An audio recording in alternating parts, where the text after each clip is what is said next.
Berbicara mengenai etika profesi, berbicara juga mengenai landasan moral dan norma perilaku yang harus dijunjung tinggi oleh setiap profesi, termasuk profesi kepolisian.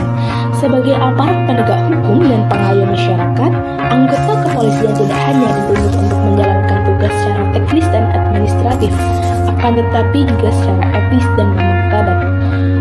Untuk memperdalam pengetahuan kita mengenai apa itu etika profesi hukum yang dijalankan oleh aparat penegak hukum, dalam konteks ini yakni kepolisian, kita akan mendengarkan secara langsung pemaparan dari narasumber hebat kita yang sangat berpengalaman dan sangat luas pengetahuannya di bidang kepolisian. Langsung saja simak videonya.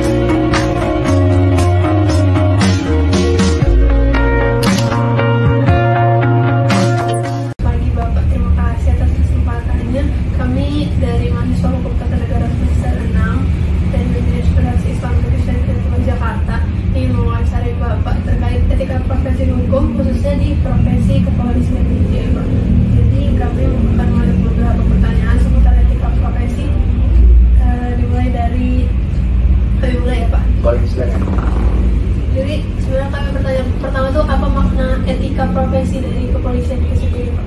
Oh, baik, terima kasih rekan-rekan mahasiswa UIN. Terkait topik yang dibicarakan adalah terkait dengan etika profesi. Kalau kita bicara etika itu attitude, ya. Ada suatu barrier, hal yang boleh dan tidak boleh dilakukan, hal yang baik dan tidak baik yang harus dilakukan. Kalau menyangkut etika profesi, berarti itu adalah batasan yang harus dilakukan oleh seluruh pekerja, karyawan, personil kepolisian dan pegawai negeri sipil atau aparatur sipil negara yang bertugas di kepolisian itu berdasarkan kewenangan tugas, berdasarkan tanggung jawab, dan berdasarkan jabatan dia harus diatur mana yang boleh dilakukan dan mana yang tidak boleh dilakukan. Jadi ada barriernya, bukan hanya di kepolisian seperti yang saya sampaikan tadi, tapi di seluruh kementerian, lembaga, institusi, TNI, Polri, dan seluruh perusahaan pun punya etika profesi. Jadi siapa berbuat apa, bertanggung jawab kepada siapa, itu harus jelas. Gugus rentang kendalinya antara pihak top manager, turun ke manager, turun ke supervisor, ke worker. Itu harus ada rentang kendali yang jelas, aturan yang membatasi itu. Itu yang pertama terkait dengan etika profesi. Ini sejauh apa Pak etika profesi ini bisa membentuk integritas dari kepolisian itu sendiri? Etika profesi itu adalah untuk menjaga marwah kepolisian. Jadi kalau etika profesi itu betul dilanggar, maka marwah institusi kepolisian pun akan tercoreng. Ya, makanya setiap di kegiatan, di suatu kegiatan dari mulai level dari Mabes, Polda, Polres, Polsek, dan Polsubsektor, itu pasti ada sebelum melakukan aktivitas, pimpinan atau perwira yang bertanggung jawab memberikan briefing, memberikan arahan kepada anggotanya terkait dengan cara bertindak. Untuk apa? Agar anggota yang di lapangan yang diberikan perintah itu tidak salah dalam melangkah dan tidak salah dalam mengambil keputusan. Karena keputusan tertinggi di lapangan itu dilakukan oleh seorang perwira. Perwira itu bertanggung jawab agar anak buahnya itu betul-betul dengan sesuai dengan barrier atau etika yang ada. Gitu. Jadi untuk sejauh mana kalau ditanya, ya untuk menjaga marwah polisi yang sampai saat ini berlangsung secara berjenjang dari mulai level dari Mabes sampai tingkat Polsubsektor yang paling terkecil atau sebagai ujung tombak kepolisian dalam melayani masyarakat. Berarti perwira ini juga yang akan mengawasi berjalannya. Yes, perwira itu adalah supervisor ini yang akan mengendalikan dan mengontrol setiap tindakan yang dilakukan oleh worker atau kerja oleh anggota yang di sini. Jadi ada gugus rentang kendalinya yang jelas, dan itu semua tanggung jawab kepada kami. Saya selaku Kapolsek selaku manajer di sini, dan saya harus tanggung jawab kepada top manager. Siapa? Kapolres gitu. Terus apa saja Pak kira-kira prinsip dasar etika profesi yang wajib dijunjung oleh anggota Polri dalam menjalankan tugasnya? Baik, etika profesi yang wajib dijunjung. Kami ada peraturan kepolisian Perkap Kapolri, ada mencakup dari aspek kepribadian. Ya, etika profesi menyangkut aspek kepribadian. Maksudnya bagaimana? Aspek kepribadian sebelum polisi melayani masyarakat itu harus dipastikan dulu bahwa pribadi dari polisi sendiri itu betul-betul baik. Ya kalau kita mau membersihkan sampah tapi sapu sendiri yang digunakan sendiri kotor ya cuma kasarnya seperti itu. Logikanya seperti itu. Yang kedua dari aspek kenegaraan nih. Aspek kenegaraan bahwa TNI Polri ini adalah sebagai pelaku utama atau komponen utama untuk menciptakan Harkam Tipmas. Yang harus dipegang. Yang kedua dari aspek kelembagaan. Nah ini yang tadi saya bilang aspek kelembagaan. Polri itu bekerja itu bukan hanya parsial, tapi harus secara bungkus rentangannya jelas atau berjenjang. Tuh kelembagaan dan dengan hubungan aspek hubungan dengan masyarakat. Ingat bahwa kami Polri itu adalah bagian dari masyarakat. Kami awalnya dari sipil, dari masyarakat. Jadi kami harus bagaimana memberikan tugas pelayanan kami yang terbaik sebagai pelindung, pengayom dan pelayan masyarakat, memelihara Harkam Tipmas dan penegakan hukum. Itu yang harus etika agar betul-betul dapat berjalan dengan baik. Jadi fungsi kontrol dari seorang perwira tadi, setiap melaksanakan tugas, seorang perwira harus menyampaikan cara bertindak yang baik kepada anggotanya. Jadi setiap ada perintah misalkan tidak langsung berhubungan gitu berangkat kayak karnaval gitu, enggak. Kita harus dilakukan arahan dulu, briefing dulu, memberikan bagaimana cara bertindak yang baik di lapangan agar tidak menyakiti hati masyarakat. Itu kunci. Terus terkait dengan dan ini kita harus ingat, apabila ada pelanggaran nih, apabila ada batasan itu dilanggar, itu ada sanksinya. Ada yang namanya kode etik kepolisian, KKEP, ada itu. Jadi ada sidangnya, nanti ada reward and punishment. Yang berbuat baik ada berbuat baik di masyarakat ataupun dia memberikan lebih dari panggilan tugasnya, pasti akan memberikan reward. Tapi sebaliknya akan diberikan punishment bagi anggota yang melanggar gitu. Masyarakat. Terus bagaimana untuk kelanjutan implementasi adanya kode etik profesi kepolisian ini diterjun langsung ke masyarakat itu untuk saat ini yeah. Bisa dilihat langsung sebenarnya di sini sih, di pelayanan SPKT, Sentra Pelayanan Kepolisian Terpadu di Polsek Ciputat Timur. Ini mungkin kami satu-satunya polsek di Tangerang Selatan yang menerapkan untuk memberikan indeks pelayanan kepuasan pelayanan masyarakat. Ini kepuasan IKM, ini kepuasan pelayanan. Boleh dilihat nanti kita letakkan barcode pelayanan. Jadi misalkan masyarakat nggak suka sama kinerja polisi, silakan di situ tulis ada scan barcode, nanti foto aja nanti di itu pelayanan. Jadi masyarakat itu selain meminta pelayanan kepada kepada kepolisian, masyarakat berhak untuk memberikan feedback. Jadi kami ada bargaining, jadi kami akan berbenah apa kekurangan kami. Itu di pelayanan, ada di barcode, di SPKT dan SKCK. Surat pembuatan SKCK, surat keterangan catatan kepolisian, itu kan ada itu. Yang ada PNBP-nya, penerimaan negara bukan pajak 30.000 per lembar, untuk menyatakan orang ini berkelakuan baik apa tidak kalau untuk mau kerja. Makanya saya sampaikan kepada anak-anak kita, pemuda kita yang terlibat tawuran atau terlibat pidana punya catatan kepolisian, pasti akan dikaji dalam proses screening pembuatan SKCK. Barcode itu kita meminta masukan dari masyarakat. Ya, ini sebenarnya bagian dari kode etik. Jadi masyarakat yang menilai langsung terhadap kinerja kepolisian. Bukan kalau saya sendiri menilai kinerja anggota, nanti akan terjadi like and dislike. Gua nggak suka sama lo, gua jelek kasih aja jelek. Tapi kalau masyarakat yang menilai, itu betul-betul objektif. Gitu. Apalagi kira-kira? penerapan yang tadi indeks kepuasan masyarakat ini baru ada di sini atau sudah sampai diterapkan ke seluruh? Kalau kami melihat di 9 polsek di wilayah Tangerang Selatan baru di sini. Dan itu tiap minggu kita laporkan, kan kita berbuat grafik ya Pak Surya, kita berbuat grafik penilaian, jadi tingkat kepuasan masyarakat terhadap pelayanan kinerja dari polsek itu harus ada. Dan itu kami blast ke masyarakat, ini loh pelayanan kinerja ke masyarakat, itu bisa dilihat. Hari nanti dicek ya nanti.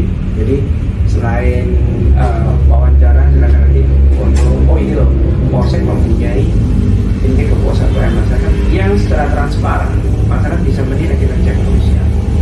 Nah itu pun sebagai barrier bagi kami untuk bisa berbenah lebih baik. Terus lagi terkait zaman sekarang kan udah masuk ke era digital ya Pak. Apakah kode etik Polri saat ini sudah cukup adaptif gitu Pak untuk menghadapi tantangan di era digital ini? Secara kita punya sistem pelayanan online semua. Jadi masyarakat kalau misalkan ada pengaduan silakan lapor ke layanan kami call center 110 free. Dan layanan kami di hotline yang dipegang oleh 24 jam oleh perwira piket 24 jam kantor polisi kecuali hari kiamat. Kita memberikan pelayanan 24 jam di layanan hotline kami ada itu. Jadi di situ masyarakat bisa menyampaikan, memberikan pengaduan kepada polisi atau namanya Dumas. Dan di Dumas pun ada online semua kok. Jadi kita sangat adaptif dan kita tidak resisten, polisi tidak resisten dengan situasi saat ini, apalagi di era post-truth ya, di era digitalisasi. Kami semua membuka ruang selebar-lebarnya di semua kanal media. Boleh dicek di layanan di kanal media Instagram Polsek Ciputat Timur Official, di layanan TikTok, Facebook, apapun semua platform yang ada, kami ada di situ. Kemudian Pak, apa saja langkah yang dapat diambil apabila terdapat anggota kepolisian yang melanggar kode etik gitu Pak? Langkah-langkahnya misalkan seperti sanksi atau apa gitu? Baik, pelanggaran kode etik itu ada tingkatannya. Dari tingkatan pelanggaran seperti pertama, seorang user, seorang pimpinan dari manajer itu memberikan teguran secara langsung bisa. Terus yang kedua berupa pembinaan. Jadi kita melakukan pembinaan terhadap anggota tersebut, misalkan diberikan konseling, ya kan, dihadirkan ataupun pada saat apa dia diminta untuk maju, memberikan berikan sanksi baik secara fisik, ya kan, maupun kalau saya minta untuk membaca menghafalkan Asmaul Husna di sini. Tadi dengar nggak Mas Acar? Di situ. Dan sampai yang tingkat tertinggi teratas pun yang paling parah itu ada sampai level pemecatan atau PDDH. Ya, pemecatan atau PDDH, pemberhentian tidak dengan hormat dan nanti akan dilakukan secara upacara. Gitu. Terus kemudian Pak, tantangan apa sih yang terbesar gitu yang dihadapi oleh institusi Polri dalam menegakkan standar etika di lingkup internal gitu Pak? Kalau di tantangan bagi kami gunakan tantangan itu sebagai peluang untuk berbenah lebih baik. Jadi tantangan secara nyata saya rasa harus kita hindarkan. Tantangan kita jadikan peluang untuk kami berbenah.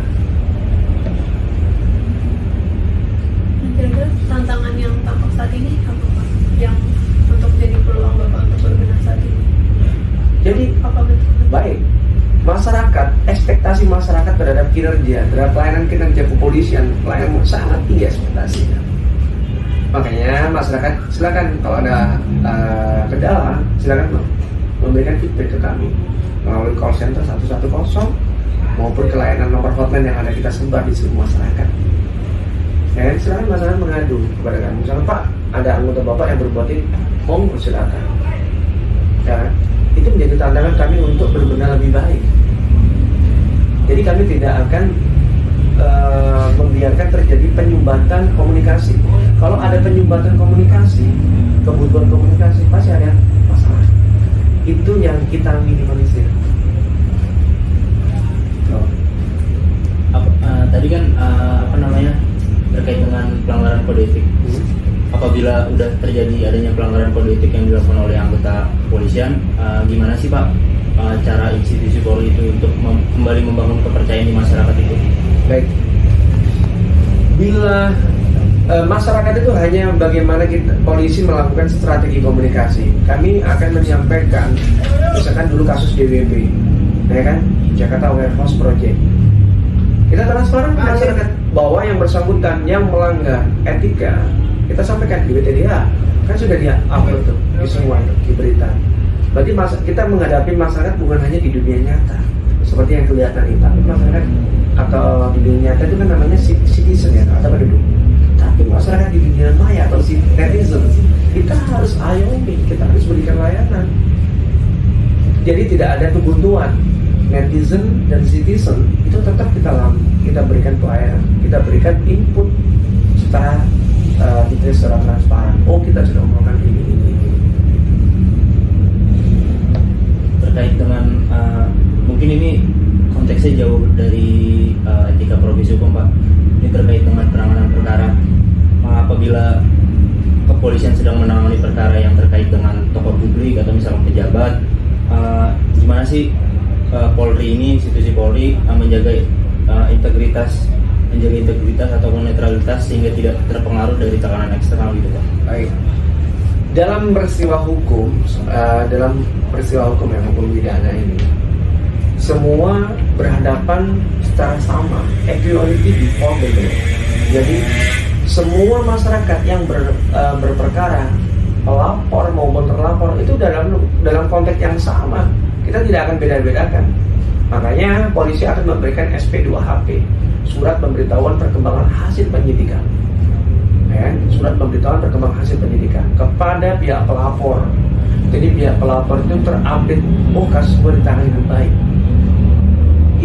Itu kunci. Makanya saya bilang tadi, strategi komunikasi, jangan sampai ada kebutuhan komunikasi antara polisi dan masyarakat. Itu yang harus dicatat.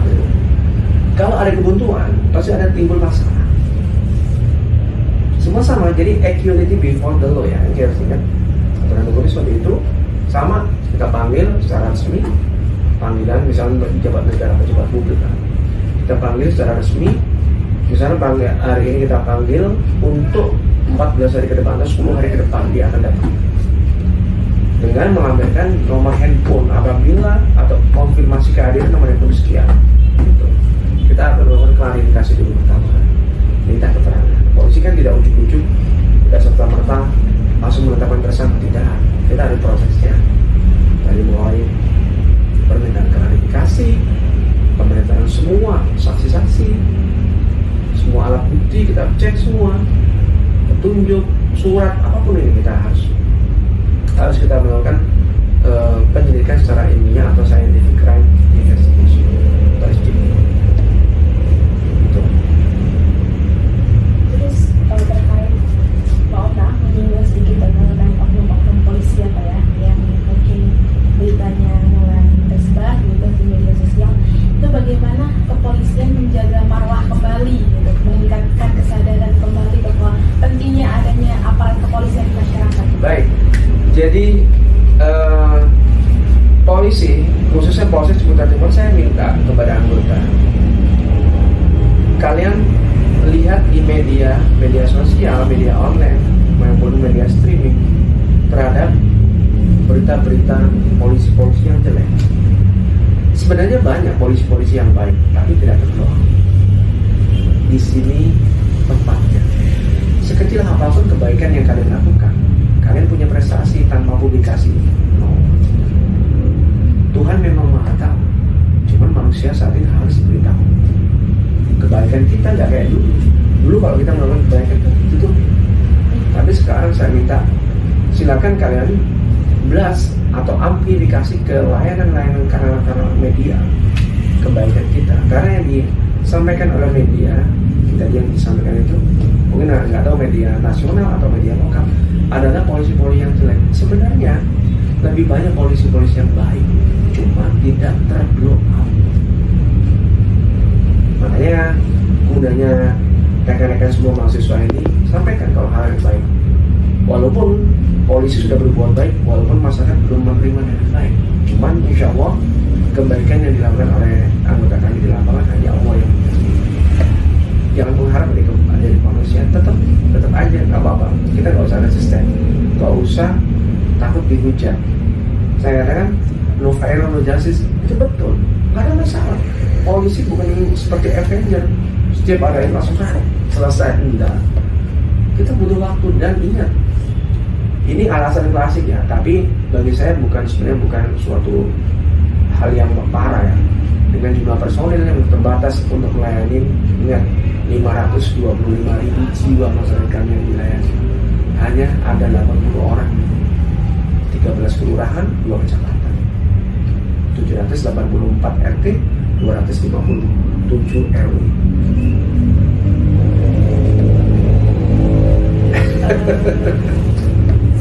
Saya ada satu yang pengen saya tanya, tapi mungkin di luar kode etik ya Pak. Saya pernah baca putusan Mahkamah Konstitusi yang menyatakan bahwa seorang pemohon itu memohonkan perkaranya karena tidak berlakunya SIM secara online, secara elektrik. Akhirnya dia di permohonan tersebut dia menganggap bahwa karena sekarang itu sudah perkembangan zaman dan mengikuti adanya aturan di UU ITE, salah satunya akses online itu juga termasuk dari hal yang resmi. Itu apakah bagaimana sih Pak pemberlakuan itu? Baik, SIM online silakan buka di digital Korlantas, ada itu, Sinar namanya, itu digital ada. Jadi SIM online itu berlaku untuk perpanjangan saja, perpanjangan SIM. Tapi untuk membuat baru ya nggak bisa dong, karena kita butuh sidik jari. Fingerprint ini tidak sama, seluruh manusia sedunia tidak ada yang sama sidik jarinya. Itulah kuasa Allah. Al-Darumul kan. Nah benar, Allah saya katakan luar biasa Allah itu menciptakan manusia. Ini yang harus di edukasi ke masyarakat. Kenapa untuk SIM elektronik itu tidak berlaku untuk pembuatan SIM baru? Karena masyarakat harus hadir. Untuk pertama, ini yang kecil aja sidik jari. Dan terus kalau online gimana sidik jarinya? Kan harus hadir. Yang kedua, bagaimana kompetensi dia mengendarai? Kan harus dilakukan praktek. Yang ketiga, bagaimana dilakukan tes psikotes terhadap kejiwaan masyarakat tersebut. Apa mereka siap? Tapi kalau perpanjangan sih nggak ada masalah, online ada kok. Saya dulu pun bisa. Tinggal bayarin aja di BRI semua, tapi ikutin aturannya, fotonya, masa berlakunya kapan, dan ingat apakah ada pelanggaran yang ada terkompuler di layanan itu ada. Jadi pelanggaran pengendara roda 2, roda 4 itu ada di situ. Jadi kalau dikatakan sekolah ada, tapi hanya untuk perpanjangan. Kalau untuk membuat baru, ya harus hadir dong. Seperti paspor kan harus hadir, harus dilakukan interogasi dulu, tes psikotes, tes praktek, kan ada itu. Yang kuncinya sidik jari ini. Tidak mungkin sidik jari bisa diwakilkan. Kalau misalnya sidik jari online, memang sidik jarinya dia, kita tahu. Tidak mungkin. Kita nggak bisa percaya gitu aja. Tapi kalau dia hadir, diambil sidik jarinya, lah itu akan dirumus sidik jarinya. Gitu. Jadi sebenarnya itu hanya kasuistis ya, saya katakan. Masyarakat mungkin kurang puas dengan pelayanan. Yang saya katakan tadi, ekspektasi harapan masyarakat terhadap kinerja polisi sangat luas, sangat tinggi banget. Tapi tidak diimbangi dengan bagaimana situasi yang ada. Kalau mungkin karena kita hanya satu kepulauan, satu wilayah selada, itu bisa kayak Monaco kecil gitu kan, bisa melakukan seperti itu. Tapi negara Indonesia kan berapa? 7 pulau, apa semua negara kepulauan terbesar kita. Itu yang agak kesulitan secara teritorial. Saya cukup penasaran tentang sebelum anggota kepolisian masuk ke kepolisian pasti diperiksa urin atau apakah untuk memastikan bahwa orang ini bersih dari segala narkoba atau apapun itu. Nah setelah masuk dalam Kira-kira ada lagi pemeriksaan atau screening berulang lagi? Ini tadi akan dilakukan pemeriksaan semua, tapi kita random. Jadi kode etik kepolisian, kode etik profesi kepolisian itu kami semua kegiatan kementerian lembaga itu berdasarkan intelijen. Ini ada informasi, ini si A tanya gini, cek udah. Ayo propos ini cek udah. Tadi propos kita propos bagian penegakan hukum, bagian kita cek udah. Jadi cek urin itu secara random. Yes. Ya kalau secara ini semua dicek semua ya memakan waktu dan alat juga kan, alat itu beli. Kalau alat isi ada negara nih, saya tiap hari tak suruh cek urin. Sebentar lagi. Ini sebagai penutup ya. Ya. Silakan sampaikan ke lagi. Nanti sana aja. Ada satu mungkin closing sekalian pertanyaan gitu. Baik, closing statement mungkin dari saya. Ini cukup menarik terkait dengan materi yang disampaikan terkait dengan pada etik profesi kepolisian yang dibahas di mahasiswa Universitas Islam Negeri Syarif Hidayatullah. Terima kasih Prof. Kamal. Ini saya berharap dengan mahasiswa yang luar biasa, nanti penerus bangsa. Jadi yang kami harapkan semoga ilmu yang didapatkan ini selalu memberikan manfaat untuk perubahan menuju Indonesia emas di 2045. Mungkin itu aja dari saya. Taufiq hidayah. Wassalamualaikum warahmatullahi wabarakatuh. One is the loneliest number that you'll ever do. Two can be as bad as one. It's the loneliest number since the number one. One is the loneliest number that you'll ever do. Two can be as bad as one. It's the loneliest number since the number one. One is the loneliest number that you'll ever do. Two can be as bad as one. It's the loneliest number since the number one. One is the loneliest number that you'll ever do. One is the loneliest number that you'll ever do. Two can be as bad as one. It's the loneliest number since the number one. One is the loneliest number that you'll ever do. Two can be as bad as one. It's the loneliest number since the number one. One is the loneliest number that you'll ever do. Two can be as bad as one. It's the loneliest number since the number one. One is the loneliest number that you'll ever do. One is the loneliest number that you'll ever do.